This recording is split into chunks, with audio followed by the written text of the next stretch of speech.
Muy buenos días, qué gusto verle. Espero esté listo para lo que Dios nos va a enseñar el día de hoy a través de su palabra. Hoy vamos a continuar con el estudio de los Yo Soy de Jesús. Llegamos al penúltimo. Hemos estado viendo lo que la Biblia dice acerca de los Yo Soy de Jesús y hoy, en el penúltimo, vamos a aprender por qué Jesús dice: yo soy el camino, la verdad y la vida.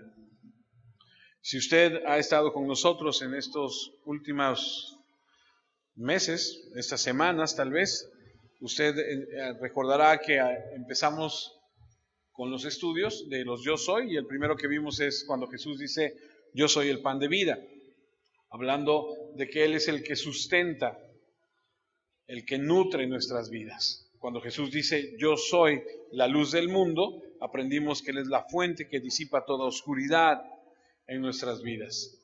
Ese fue el segundo. El tercero fue: yo soy la puerta, la única entrada por donde nosotros podemos pasar a la eternidad. Después aprendimos hace 2 semanas: yo soy el buen pastor, y aprendimos que Él es el que da su vida por las ovejas. Y la semana pasada aprendimos: yo soy la resurrección y la vida, el que otorga vida más allá de la muerte. Debo confesarle que ese estudio de la resurrección y la vida en lo particular fue de mucha bendición, cuando no tenemos que ver la muerte, sino a Cristo que está en ese lugar, en ese momento. En la vida usted y yo sabemos que hay momentos muy difíciles, hay momentos donde no queremos pasarlos, no queremos vivirlos, no se los deseamos a nadie, y así es la vida es difícil. La vida eterna con Cristo es diferente. Allá no va a haber más llorar, no va a haber más enfermedad, no va a haber más problemas, pero aquí la vida está llena de subidas, bajadas, sabores, etcétera, etcétera. Entonces, cuando tú eres confrontado con algo en la vida que no quieres pasar por eso, cuando eres confrontado con situaciones difíciles en tu vida, si tú eres cristiano, tú debes sacar de tu corazón lo que verdaderamente está ahí. En otras palabras, cuando somos confrontados con situaciones en la vida, tenemos que vivir nuestro cristianismo. Digo, en todo tiempo, pero más en esos tiempos, en esos momentos tan difíciles. ¿Y por qué digo esto? Porque el día de hoy, al estudiar lo que Jesús dice, cuando dice: yo soy el camino, la verdad y la vida, voy a empezar por el final. Y el propósito de empezar con el final es que usted y yo entendamos el por qué Jesús les dice y en qué momento es que Él ocupa esta frase diciéndole a sus discípulos propiamente: yo soy el camino, la verdad y la vida. No estoy seguro, pero creo que no, porque hace un rato estaba yo checando. Juan 14:6 ¿no es la primera cita que tienes ahí, hijo? Sí, no está. Así que acompáñeme a su Biblia. Trae su Biblia, acompáñeme. Vamos a ver qué dice Juan 14:6. Empezamos con esta escritura. La Biblia dice en esta porción de la escritura, que por cierto es la última de nuestro estudio del día de hoy. Por eso le decía yo, empiezo con el final. Juan 14:6 dice: Jesús les dijo: yo soy el camino y la verdad y la vida. Nadie viene, dice, al Padre sino por mí. La razón, como les dije hace un momento, es para que usted y yo podamos identificar lo que Jesús le dice a sus discípulos y por qué se los dice. Ahora, el contexto en el que se encuentran estas palabras tan conocidas es una situación difícil. Y como le he dicho en otras ocasiones, si tú vas a leer la Biblia, tú tienes que ir al contexto para poder aprender de qué está hablando, a quién le está dirigiendo esas palabras. Es de suma importancia porque no podemos ir por la vida sacando textos fuera de contexto. Digo, hay unos que son muy bonitos, como Filipenses 4:13, ¿no? Todo lo puedo en Cristo que me fortalece. Y ahí vamos por la vida diciendo eso, sí, nada más que Pablo estaba diciendo eso en un momento específico de su vida y tenemos que aprender de ello. Y en este caso, que son palabras tan conocidas, se encuentran en una situación tan difícil porque los discípulos, en el momento en el que Jesús les dice estas palabras, se encuentran desorientados, se encuentran como si fuesen personas sin conocimiento y llenos de temor. Y yo me identifico con ellos en ese sentido, cuando de repente en nuestras vidas tú estás desorientado, cuando de repente en tu vida estás lleno de temor y cuando de repente en tu vida pareciera que no sabes, que no conoces, que no te das cuenta de que tú y yo tenemos un Dios en el cielo sentado a la diestra del Padre que intercede por nosotros día tras día. Pero a veces los problemas nos abruman, a veces los problemas nos rebasan, a veces no estamos viendo claramente y pareciera que no sabes cuando llevas toda tu vida escuchando. Y aquí es en este preciso momento cuando Jesús, que es el camino, que es como Él mismo dice, la verdad y la vida, le dice a sus discípulos que están ahí en el aposento alto, que se están sintiendo de esta forma. Así que si algo te debes recordar de esta plática, aunque no recuerdes nada más, es esto. Cuando te sientas así en la vida, recuerda que Jesús es el camino, la verdad y la vida. Cuando te sientas desorientado, cuando te sientas que no sabes qué hacer, cuando sientas que no tienes otra cosa.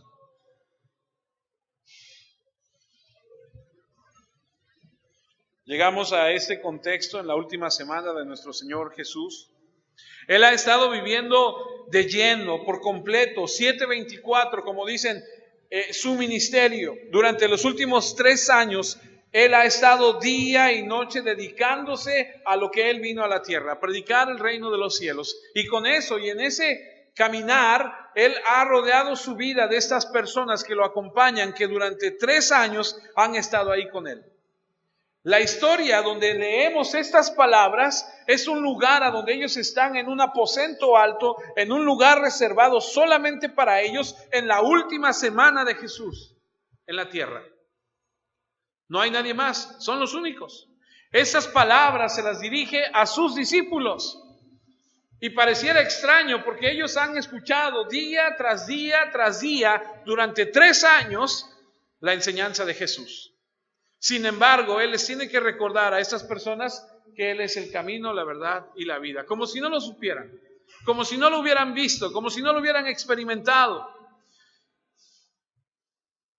Él será crucificado el viernes por la tarde, será el Cordero que quita el pecado del mundo y como aprendimos hace unos meses atrás, en el preciso momento en el que los judíos sacrifiquen a los corderos como tradición ahí en la Pascua para derramar su sangre, en el preciso momento en el que estén haciendo eso allá en el templo, Él será sacrificado en una cruz para derramar su sangre por ti y por mí. Eso será el viernes. Sin embargo, nos encontramos en esta sección de la historia, en la vida de Él en el aposento alto, el jueves por la noche. Su última noche con sus discípulos, el último discurso de despedida a ellos, palabras dirigidas a ellos. ¿Recuerdan que entró el lunes a la ciudad? Lo vimos cuando estudiamos Mateo. El lunes entró a la ciudad y todo el mundo dijo, Hosana al hijo de David. Y se quitaron sus capas y las extendieron y corrieron a cortar palmeras y las pusieron para que Él entrara y le decían, Hosana. Dijeron, ya llegó el rey, el Salvador, el que nos va a quitar la tiranía de los romanos, porque tenían en su mente que él iba a hacer eso, pero no fue así, porque no fue como ellos pensaron. Sin duda, tal vez miles de personas corearon esto cuando Él entró el lunes, pero para el viernes van a gritar otra cosa, van a gritar, queremos su sangre y que sea derramada, y Él va a morir en la cruz. Por supuesto, nosotros sabemos que se levantó de entre los muertos. Y aquí nos encontramos el jueves en la noche. ¿Y por qué decimos todo esto? Porque los discípulos están escuchando que Él se va a ir. Ahora, yo quiero que usted se ponga en el zapato de los discípulos. Este es un hombre que han escuchado todos los días durante los 3 últimos años, que les ha dado esperanza, que les ha traído una nueva vida, y de repente le empieza a decir palabras como que ya me voy, ya me voy, ya me voy. Y entonces empiezan ellos a tener dudas, empiezan ellos a sentir desesperanza, y empieza un sentir en ellos como diciendo, ¿cómo? O sea, hemos dejado todo para seguirte y ahora resulta que ya te vas. Entonces no es como nosotros creíamos, y es aquí a donde nos encontramos. Están profundamente confundidos, su sentido completo de lo que se suponía que iba a suceder o que habría de pasar, como cuando te casas, ¿no? Como cuando alguien va al altar, porque estamos tan acostumbrados a ver en las películas que dicen, y vivieron felices por siempre, ¿no? Y de repente dices, no resultó ser lo que tenía que ser. Así de repente como que, espera, no es así como debía de terminar todo. Parece que todo está desapareciendo, parece que todo se va a desvanecer, sus esperanzas, sus ambiciones se están derrumbando, desintegrándose. ¿Por qué? Debido a que el Señor continúa diciéndole hora tras hora que ha llegado el momento en el que Él tiene que partir. Ahora, para poder ir a Juan 14, necesitamos ir a Juan 13 para entender un poquito. Así que acompáñame a Juan 13:1. Juan 13:1 dice, antes de la fiesta de la Pascua, sabiendo Jesús que su hora había llegado para que pasase de este mundo al Padre, como había amado a los suyos que estaban en el mundo, los amó hasta el fin. Ahora escuche, aquí está Jesús, que sabe que pronto se tiene que ir. Y lo conmueve profundamente que se va a tener que separar de ellos y les demuestra, dice la Escritura, que los ama hasta el fin.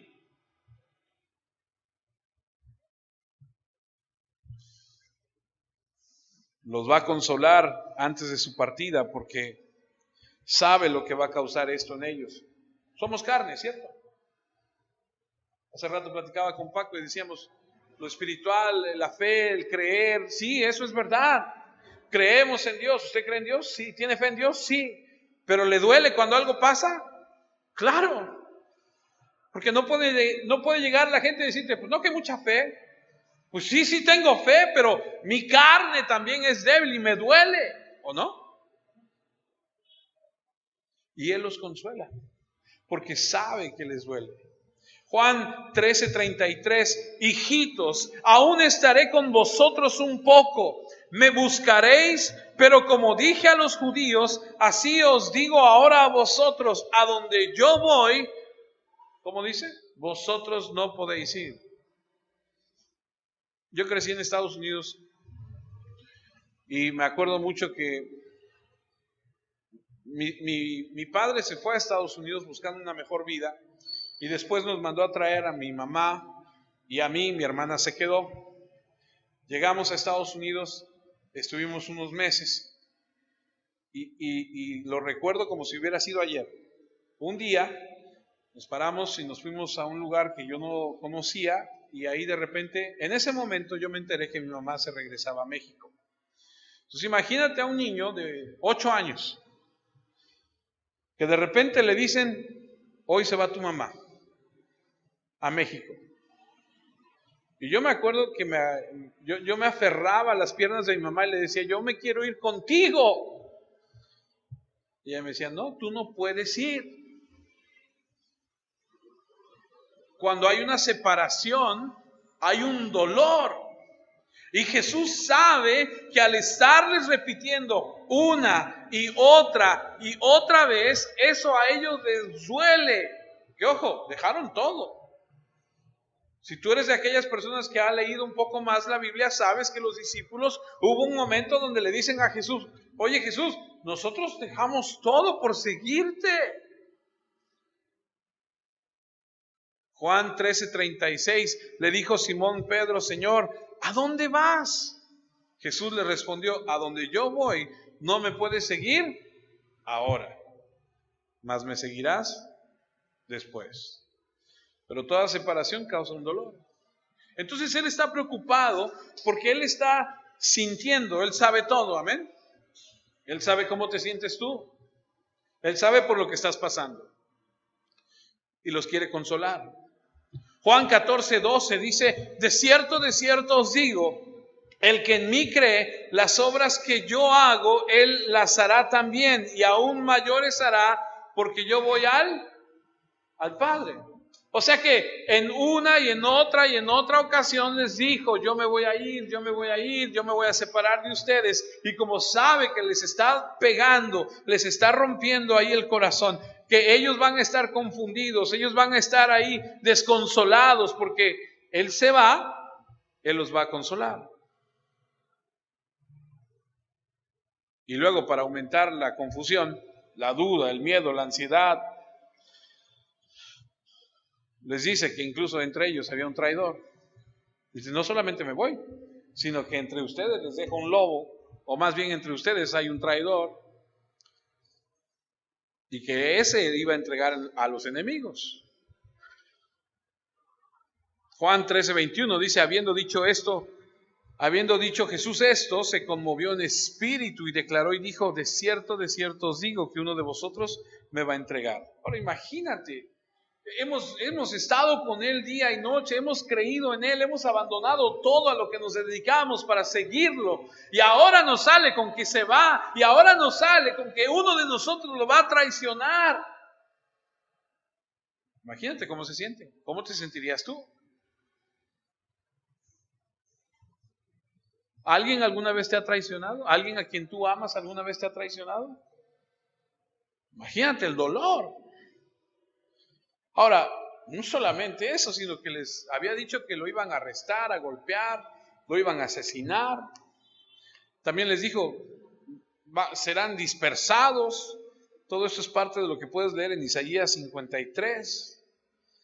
Incluso al final del capítulo 13, de ahí de lo que estamos estudiando, de Juan, menciona que Pedro lo va a negar 3 veces y que de esta forma lo iba a traicionar. Y todo esto contribuye a que sus esperanzas, sus expectativas se vieran afectadas. Pero fíjate cómo somos. Y digo somos porque así somos todos.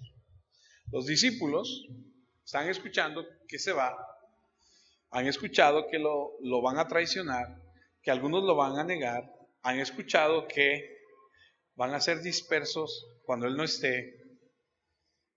Y eso les está causando un golpe en su corazón. Y Jesús por eso dice: los va a amar hasta el final. Pero a pesar de todo eso, si tú lees con atención lo que dice, su mayor discusión cuando estaban en ese momento, en ese lugar, era quién se va a sentar a su derecha y quién se va a sentar a su izquierda. Esa era su mayor discusión. O sea que las actitudes propias de ellos eran muy, muy malas, decepcionantes.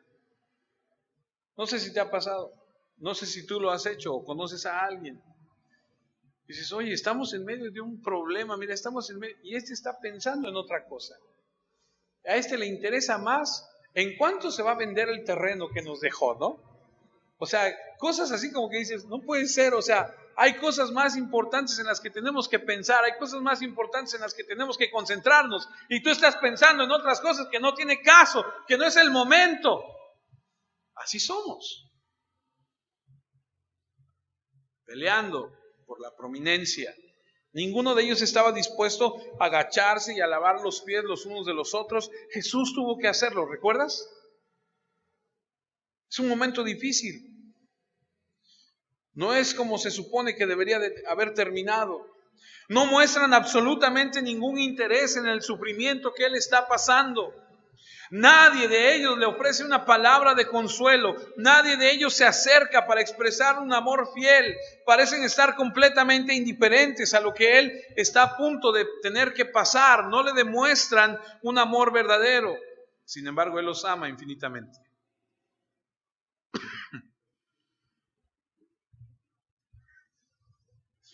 Entonces, mientras que no le ofrecen consuelo en la anticipación de lo que él está a punto de sufrir, él les ofrece un consuelo. Y luego en la oración final, él ora para que el Padre lleve a cabo todo lo que él prometió. Y los va a consolar. Ellos no están interesados en consolarle.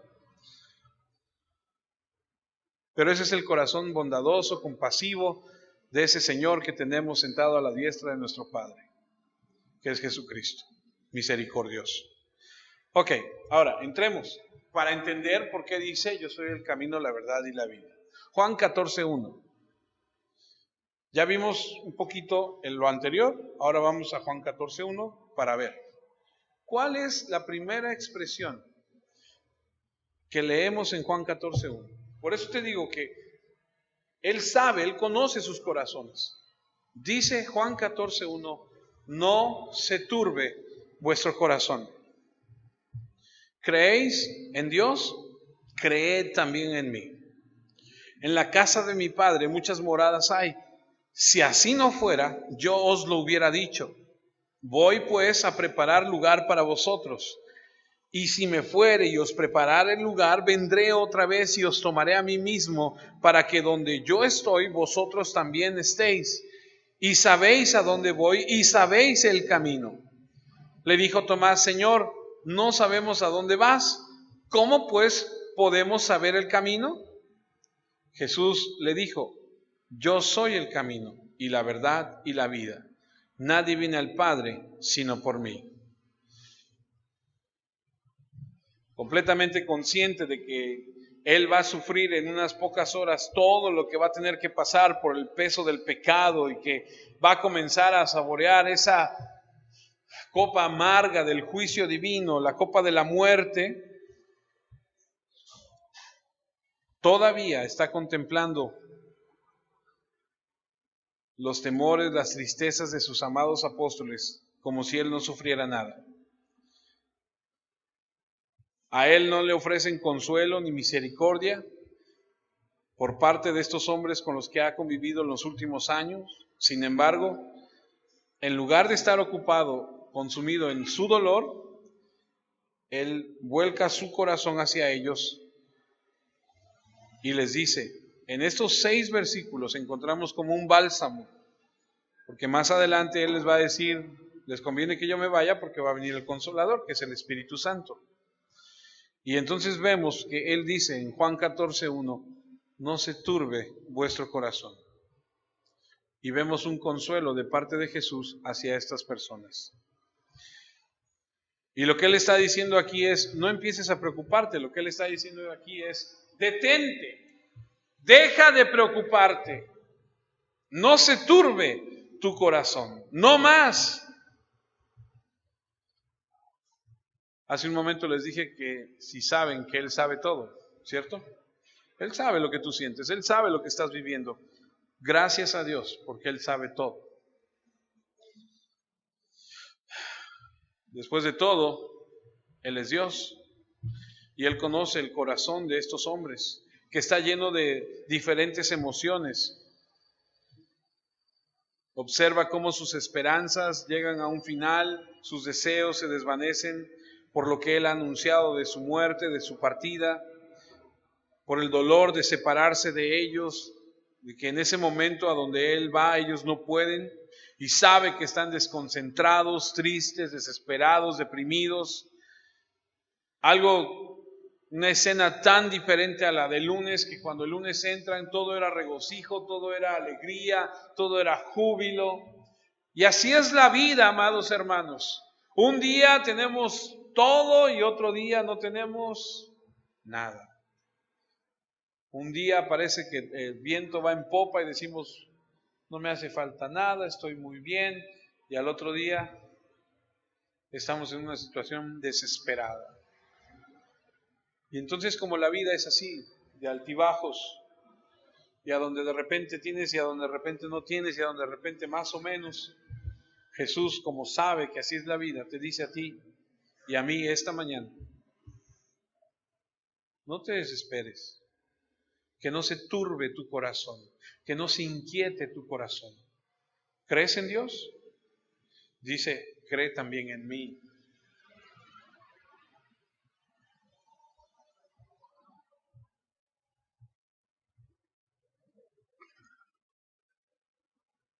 La idea de que Jesús los dejara era absolutamente insoportable. ¿Cómo podrían conciliar eso con sus expectativas mesiánicas? Ellos sabían que Jesús era el Mesías. Habían dejado todo, como les dije hace un rato, por seguirlo, y ahora parece que Él los está dejando en este momento tan difícil. Y no solamente los está dejando diciéndoles, yo me voy, a donde yo voy no me pueden seguir, sino que también los está dejando en una situación muy difícil. Porque alrededor de ellos hay personas que quieren matar a Jesús. ¿Y qué creen que van a querer hacer cuando Él no esté con los que le siguen? Si tú has leído la Biblia, tú sabes que cuando Jesús se va, hay una persecución. Dice que salen todos huyendo. Cuando Jesús resucita y se les aparece y todo, y nace la iglesia, ¿qué hacen con los discípulos? La mayoría de ellos tuvieron que pasar por muertes, como mártires. La actitud de la gente que lo mató iba a ser la misma hacia ellos.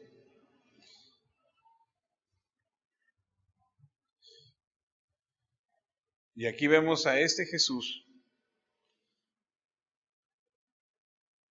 que en lugar de recibir consuelo de parte de ellos, Él consuela. Y gracias a Dios, porque nosotros no podríamos entender ese dolor. Nosotros somos carne, somos hombres. Él no, Él es Dios. Él sabe lo que necesitamos. Dice Isaías 54, Jehová el Señor me dio lengua de sabios para saber hablar palabras al cansado.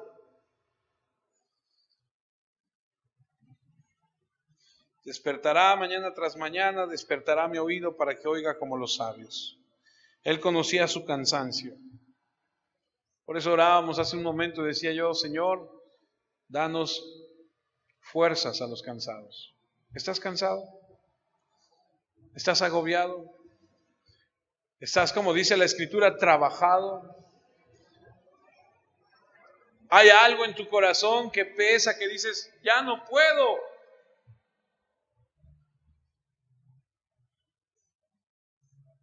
Él sabe. Él te dice, detente, deja de estar preocupado.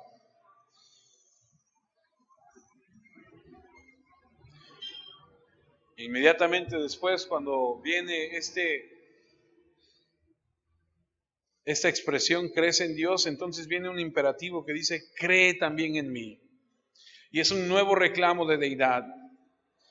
¿Crees en Dios, no es cierto? Les dice a los discípulos y les dice, entonces crean en mí.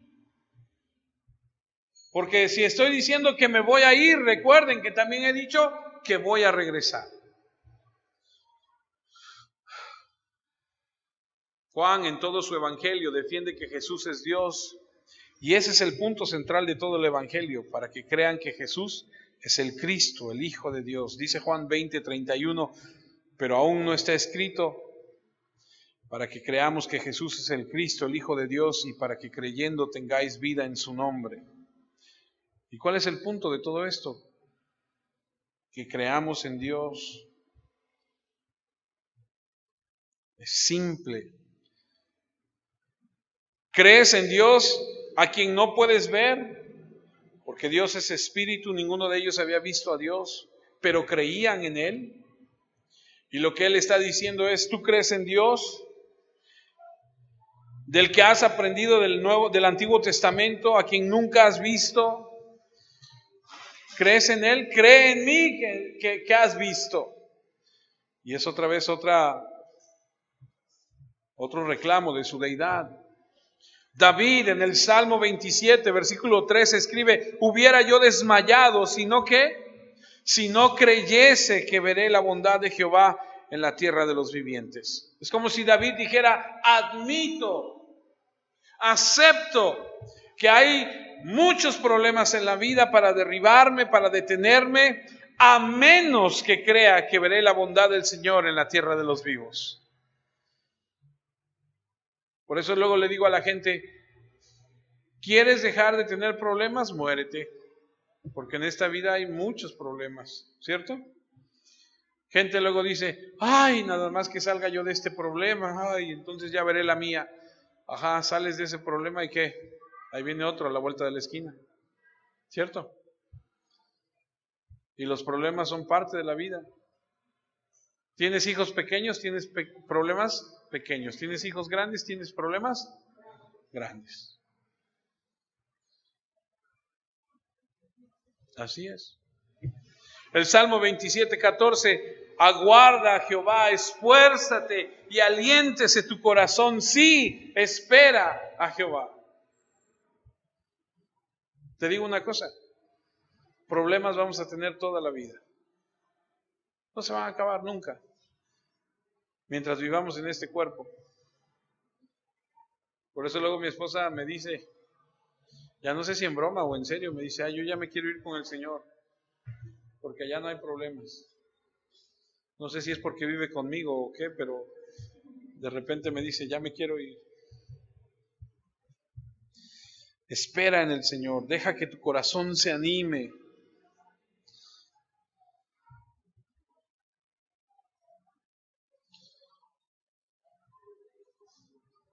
En la hora más oscura de tu vida, tú tienes que vivir como David.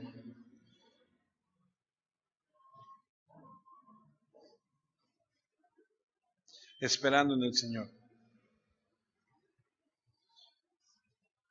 Ellos caminaron y vivieron con Jesús. Tú y yo no, nunca hemos visto a Jesús, pero tenemos que creer en Él y confiar en Él. No tenemos esa experiencia que tuvieron ellos, pero confiamos en ese Dios invisible, confiamos en ese Cristo. Vivimos y nos movemos en el poder de ese Espíritu Santo que está en nosotros. Y en la hora más oscura debemos mantener nuestra fe, nuestra confianza en Dios. Los apóstoles, mediante la regeneración que el Señor hizo en ellos, la luz que vino a ellos, reconocieron que Jesús había venido de Dios, que Él es el santo de Dios, el santo del cielo. Lo vieron, lo escucharon, presenciaron sus milagros y sus obras, habían creído en Él. Y Jesús les está diciendo, ¿crees en Dios? Ahora cree en mí, que no desfallezca tu corazón, que no se turbe tu corazón. Ten confianza.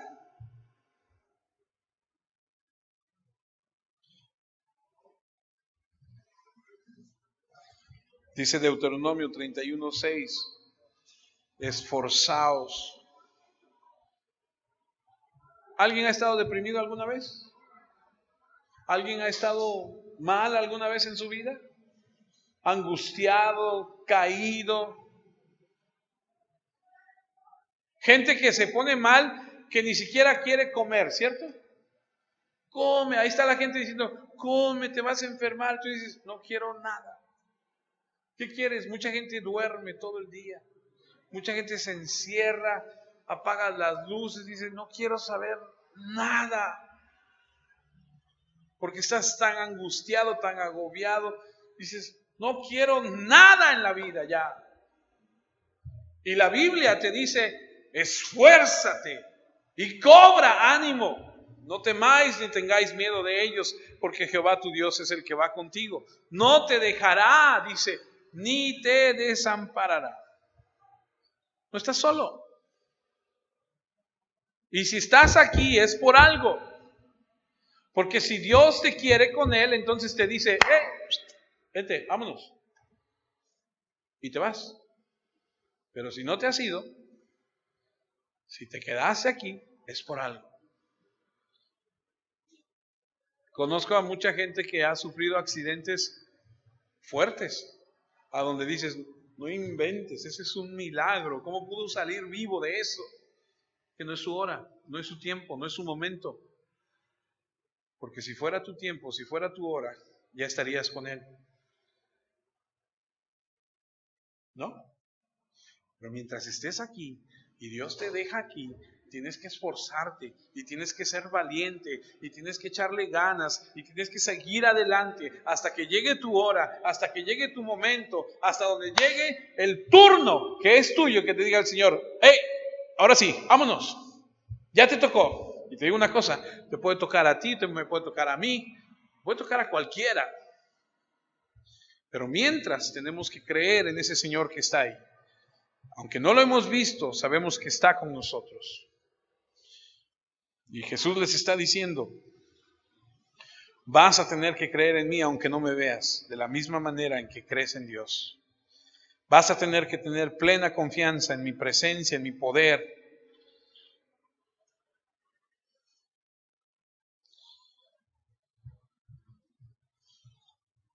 Pedro lo escribió así. Primera de Pedro 1, versículos 8 y 9. A quien amáis sin haberle visto, en quien creyendo, aunque ahora no lo veis, os alegráis con gozo inefable y glorioso, obteniendo el fin de vuestra fe, que es la salvación de vuestras almas. Amando a aquel que nunca hemos visto.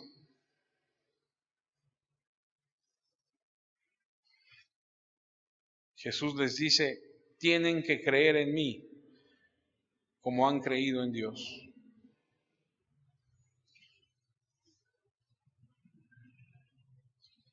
Y Jesús, que sabe que ellos están sufriendo porque Él se va, les dice: les conviene que me vaya. Si yo me voy, va a venir el Consolador, dice Juan 16:7. Pero yo os digo la verdad, os conviene que yo me vaya. O sea que es mejor que se vaya Jesús, de acuerdo a sus palabras, sí. Porque si no me fuere, el Consolador no vendría a vosotros. Mas si me fuere, os lo enviaré. Y ese Consolador es el Espíritu Santo, que vive en ti y en mí, si es que somos hijos de Dios. Es mejor, y el Padre sabe lo que es mejor para nosotros. Así que confiemos en Dios. Escuche lo que le digo. El Padre sabe lo que es mejor para nosotros. ¿Cuántos pueden decir amén? Aunque tú dices: yo no quiero. Pues sí, pero Él sabe. Pero es que yo no quiero. Sí, pero Él sabe. Es como cuando un hijo pequeño te dice: papá, mamá, no quiero. Pues sí, pero yo sí sé lo que te conviene. Y a lo mejor tú no quieres, pero esto es mejor para ti y así va a ser. Pero no quiero. Pues no te estoy preguntando si quieres o no. Te estoy diciendo. Y la Escritura dice que Él está en su trono gobernando en medio de un ejército allá en los cielos donde nadie puede detener su mano. Y bendito sea su nombre, porque Él es nuestro refugio, nuestra fortaleza, nuestra ayuda en los problemas. Por tanto, no debemos temer, porque aunque la tierra sea removida y aunque las montañas sean transportadas en medio del mar, aunque las aguas rujan y sean removidas y sacudidas, todo lo que se tenga que remover y sacudir, debemos mantenernos firmes en la fe en ese Dios invisible. ¿Cuántos pueden decir amén?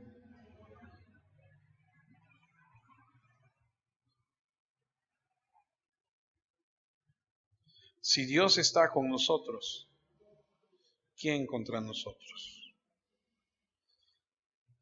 Juan 14, 2 y 3. Y en la casa de mi Padre muchas moradas hay. Si no fuera, yo os lo hubiera dicho. Voy pues a preparar lugar para vosotros. Y si me fuere y os preparare el lugar, vendré otra vez y os tomaré a mí mismo, para que donde yo estoy, vosotros también, dice, estéis. Ahora, cuando dice la casa de mi Padre, ¿a qué se refiere? Bueno, cuando usted y yo leímos en algún momento Juan 2, usted sabe que Jesús llega al templo y cuando entra al principio de su ministerio se da cuenta que hay muchos vendedores, cambistas, etcétera. Entonces, molesto, entrado en esa pasión que él sentía por su padre, él arma de un látigo, de unas cuerdas, y dice que les corre de ahí. ¿Se acuerdan? Al principio de su ministerio. Y al final de su ministerio vuelve a regresar y vuelve a hacer lo mismo. Los vuelve a enfrentar y les vuelve a decir que han convertido la casa de su padre en una cueva de ladrones. Ahora, ¿se refiere a esta casa? No. Porque si usted recuerda, el Señor permitió en el año 70 que ese templo, que en ese momento le llamaban la casa de Dios, fuera derribada. Y dice la historia que no queda piedra sobre piedra. ¿Ok? Ahora, ¿a qué se refiere entonces? Bueno, cuando Jesús allí en Juan 14 dice, voy a preparar lugar, Él no se refiere a algo hecho por manos de hombres. Hebreos 9, 23 y 24 dice, fue pues necesario que las figuras de las cosas celestiales fuesen purificadas así, pero las cosas celestiales mismas con mejores sacrificios que estos, porque no entró Cristo en el santuario hecho de mano, figura del verdadero, sino en el cielo mismo para presentarse ahora por nosotros ante Dios. ¿Qué significa esto? Que lo que vemos aquí en la tierra es figura de lo que hay allá en el cielo. Jesucristo fue a preparar un lugar en el cielo para usted y para mí. Ahora leí yo un comentario que decía, ¿por qué dice muchas moradas? Y alguien por ahí escribía de su sentir y decía, yo creo, y es solamente es una expectación, un creer, que la gente que murió no teniendo la edad para decidir, para más bien los bebés prácticamente, ¿no? ¿Cuántos bebés habrán muerto en el mundo, en la historia de la humanidad? Muchos. Todos esos bebés que murieron estarán en la presencia de Dios. Y solamente era un comentario que estaba leyendo yo en la mañana acerca de esto. Pero el punto es que Jesucristo fue a la casa de su Padre que está en el cielo, y a veces el cielo se llama ciudad por sus habitantes, a veces se llama reino por su gobierno y el orden que tiene, a veces se le llama paraíso por su belleza y a veces se le llama la casa de su Padre por el lugar que está preparando, porque en la antigüedad los padres, cuando el hijo se casaba, le decían al hijo, ¿ya te vas a casar? Sí. A ver, prepara el lugar donde vas a habitar con la muchacha, con tu esposa. Y entonces el hijo tendría que empezar a hacer un cuarto a un lado de la casa de su padre, y el padre iría y diría, no, todavía no está listo, te falta, tienes que hacer esto y esto. Y el hijo tendría que estar trabajando en la casa de donde sería el futuro matrimonio, donde estaría con su esposa. Y entonces el padre diría, ok, ya está listo, ya ve por ella. Y entonces lo que pasa es que la casa del Padre cada vez se hace más grande, y más grande, y más grande, y más grande. ¿Por qué? Porque según los hijos que él tuviera, serían las habitaciones que se irían juntando, adheriendo a la casa del Padre. Porque esa era la tradición, se construiría una adición a esa casa y se haría cada vez más y más grande. Entonces es la alusión a la que Jesús hace, donde hay muchos o muchas moradas. Dice Juan 14:2, en la casa de mi Padre hay muchas moradas. Y luego hay otra parte donde dice, si no fuere, yo os lo hubiera dicho. Voy pues a preparar lugar para vosotros. Y es una expresión así como, no les estoy mintiendo, o sea, crean lo que yo les digo. Tal vez por su profunda desesperación les recuerda que lo que él habla solamente es verdad. Y les dice, es verdad lo que yo les estoy diciendo. Tal vez por la desesperación que ellos sienten. El versículo 3 de Juan 14, y si me fuere y os prepararé el lugar, vendré otra vez y os tomaré a mí mismo para que donde yo estoy, vosotros también estéis. Y esto es lo que llaman los teólogos algo escatológico, es el estudio del final de los últimos tiempos.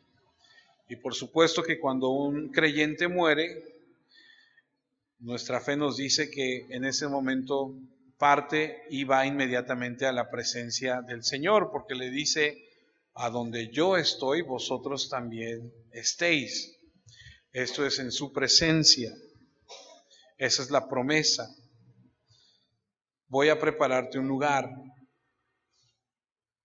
Y luego el versículo 4 de Juan 14, y sabéis a dónde voy y sabéis el camino.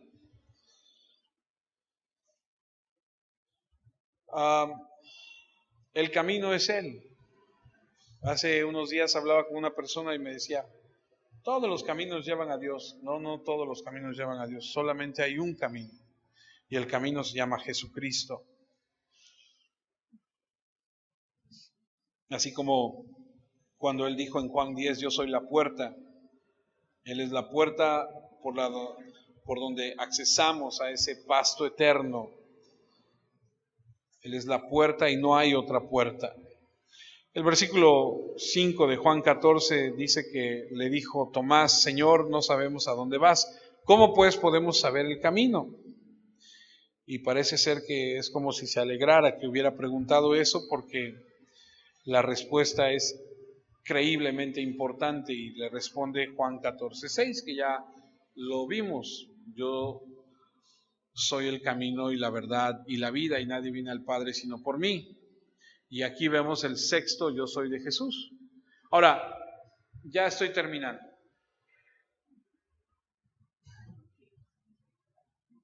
Les dije al principio que la razón por la cual Él dice yo soy el camino, la verdad y la vida es precisamente porque sus discípulos están descorazonados, están desanimados, porque les dice ya me voy.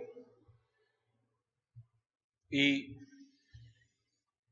aquí podemos entender nosotros que Jesús les dice, no hay otra manera de llegar a Dios, yo soy el único camino. De hecho, el libro de Hechos, capítulo 4, versículo 12, dice, y en ningún otro hay salvación, porque no hay otro nombre bajo el cielo dado a los hombres en que pueda ser salvo. Hebreos, capítulo 10, versículo 19 y 20, dice, así hermanos, teniendo libertad para entrar en el lugar santísimo, por la sangre de ¿quién? De Jesucristo, por el camino nuevo y vivo que Él abrió a través del velo, esto es, de su sangre. Así que podemos ver que Jesús le dice a sus discípulos, de su carne, perdón, les dice a sus discípulos, qué bueno que preguntas eso, porque no hay otro camino, yo soy el camino, solamente por mí. Cuando dice yo soy la verdad, Poncio Pilato también preguntó en Juan 18:38, le dijo Pilato, ¿qué es la verdad? Y cuando hubo dicho esto, salió otra vez a los judíos y les dijo, yo no hallo en él ningún delito. Él proclama la verdad, él es la verdad. Dice Juan 8:32, y conoceréis la verdad y la verdad os hará libre. Su doctrina es el camino a la verdad que nos libra del pecado. En otras palabras, si tú estás desconsolado, si tú no tienes conocimiento, si no hay esperanza en ti, tienes que saber que Jesucristo es el camino, la verdad y la vida.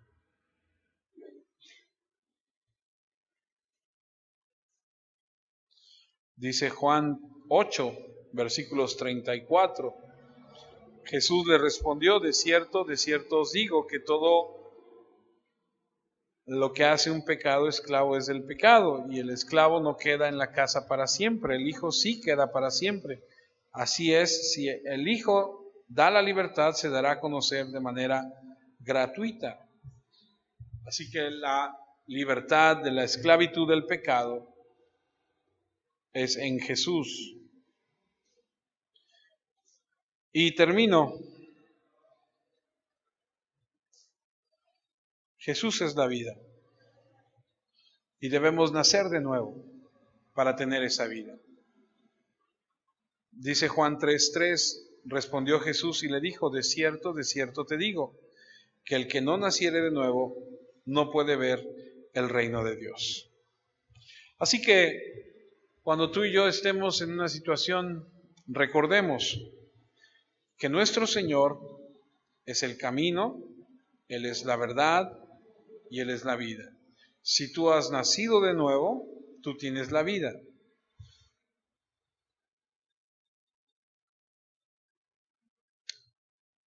Amados hermanos, en la vida hay momentos difíciles, duros, a donde la desesperanza puede venir a tocar a tu puerta,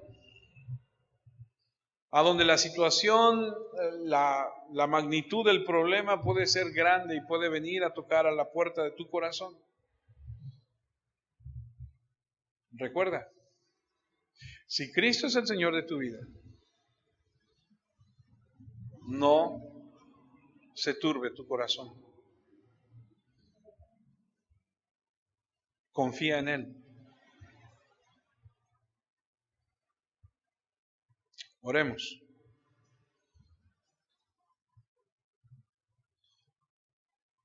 Señor, queremos agradecerte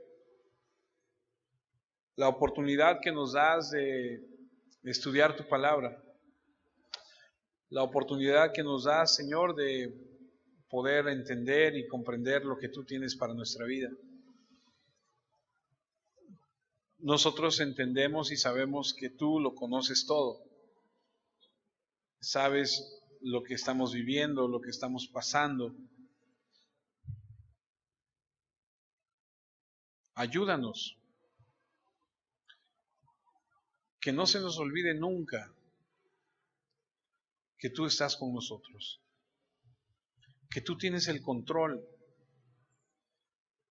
Que tú a veces permites cosas en nuestra vida para acercarnos a ti, para llamarnos la atención, para disciplinarnos. Señor, muchas gracias porque dice tu palabra que tú al que recibes por hijo, tú azotas, tú disciplinas, pero no para muerte, sino para vida. Y a través de las diversas situaciones que vivimos, a través de las diversas situaciones que nos permites vivir, nos enseñas a confiar en ti. Gracias porque no estamos solos. Porque cuando tú partiste de esta tierra, no nos abandonaste. Nos dejaste al Consolador. Nos enseñas a través de Él quién eres tú y qué quieres de nosotros. Que no se turbe nuestro corazón. Porque si decimos que creemos en ti, debemos estar confiados. Porque tú eres la respuesta a toda posible pregunta. Tú eres el camino por donde debemos transitar. Tú eres la verdad que debemos vivir. Y tú eres la vida. Es así de fácil. Sin ti no hay vida. Padre, gracias por tu palabra que consuela, que es como una medicina a nuestro cuerpo. Gracias por la esperanza que nos das. Y mientras esperamos a que tú nos llames a tu presencia para estar contigo por siempre y para siempre, sigue enseñándonos y fortaleciendo nuestra vida. En Cristo Jesús. Amén, Señor. Amén. Gracias a Dios por su palabra. Gracias a Dios. Muy bien, hermanos. Pues esperamos en Dios y esperamos que Él